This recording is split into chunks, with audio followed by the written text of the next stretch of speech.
To the woman who will stand in front of the mirror on the eve of her wedding and turn down her clothes in hopeless critiquing, drawing perforated lines on her body like she's preparing for surgery. Look at me. You are not the carbon copy of a wife, pulled from a shelf for your convenience or an affordable price. You are poetry. Your body is a song rich with the timbre of the voice of God, and you are in love. So live there. Build your home on its foundations. Let your husband break the skin on his palms where he raises the walls for you. Plant a garden outside every window. Crush the petals and make it into war paint, and we will wear it on our faces. We are poetry. Our bodies are songs, and I will stand shoulder to shoulder with you, and I will sing along. To the man who sits in his car in the dark while his wife and children are asleep, committing acts of adultery by the unforgiving light of his cell phone screen, which casts his face in shame and shadow. I do not hate you, like you hated me for having a body shaped not exactly like those which you hacked apart into impersonal anatomy to serve your purposes in those moments. I do not hate you. I just wish that you could see me, and I wanted you to know that there is freedom. And I know you don't want me to say it, but you do not have to be a slave, and my God, I mean it. Your wife does not have to be an indentured servant bent on paying off the debt you created for her. Your wife, your daughter, and me. Our bodies are not mistakes created to be cowed and covered, shrouded in the self-loathing which cuts you in the Adam's apple when you're out preaching on the streets, averting your eyes. Let the scales fall off of them. I do not hate you. I just wish that you could see me, and I hope that one day I will meet you on the other side.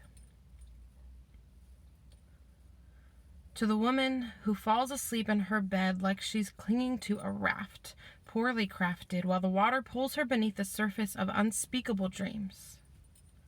I know your nightmares stand behind you and pull your chest apart. I know the sound it makes is a visceral thing. I can hear it in the texture of your breathing and the spaces in between your words when you say, "Let them gut me." There is a reason for everything. But I know that you dread the fall of evening and the secret knowledge it will bring. There is a reason for everything, and you are the reason that I no longer fall asleep imagining that my body is a small price to pay. You are the reason that your father still takes deep breaths. You are the antithesis of your sister's death mask, all full of life and godly sorrow, and just so you know, there is still hope for her. Take my hand. I will stand with you in the water. Let it wash over our feet. You are safe with me.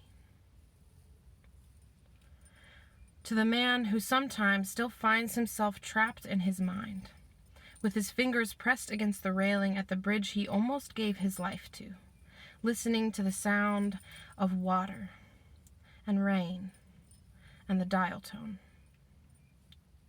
Listen, you are not alone with the monster. You said, I can't keep on the way, and sometimes my body feels like a narrow alleyway where acts of violence are committed and called an unavoidable statistic, and if I open my mouth where anyone can hear it, I will be categorized and crushed into the bricks where I lost my innocence in the first place. Well, I'm starting to think you might be right. And on behalf of those who closed their eyes, I'm sorry. And for whatever it is worth, I can hear you. To the girl at school who pretended she had cancer just to get attention. To the man who stands on the throats of his family to stand a little taller to talk about what he pretends to believe about justice. To the girl who never told me why her arms look like a prison wall with scars like tally marks marking the days she was trapped inside of her body.